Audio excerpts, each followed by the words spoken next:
Hi అండి, ఈరోజు అయితే ఒక పాపదైతే లంగా జాకెట్ అయితే స్టిచ్చింగ్ చేస్తున్నాం కదా. పాపకు వచ్చేసి ఫ్రంట్ నెక్ ఏ విధంగా కట్ చేశానో స్టిచ్చింగ్ అయితే చేస్తున్నానండి. కట్ చేసి పైపింగ్ ఏ విధంగా వేసినానో చూపిస్తాను, ఒకసారి రండి. ఇక్కడ మూల తిరిగే దగ్గర ఈ విధంగా నేనైతే షేప్ అయితే ఇచ్చానండి. చూడండి, ఇక్కడ ఒక ఖర్చు పెట్టేసి కార్నర్ తిప్పిన తర్వాత ఇక్కడ మళ్ళీ సూది గుచ్చేసి ఇటు సైడ్ అనండి. అన్న తర్వాత ఇక్కడ నుంచి రౌండ్గా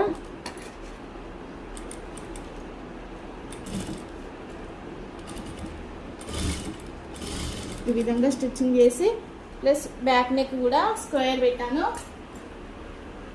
స్క్వేర్ నెక్ కూడా ఏ విధంగా స్టిచ్చింగ్ చేయాలో చూడండి. ఈ విధంగా ఇక్కడ మూల తిరిగే దగ్గర మనము టక్స్ అయితే పెట్టేసుకోవాలి. ఇట్లా ఒక ఖర్చు పెట్టేసి తిప్పేస్తే మాత్రం మనకి కరెక్ట్గా షేప్ అనేది వస్తుందండి బ్యాక్ది.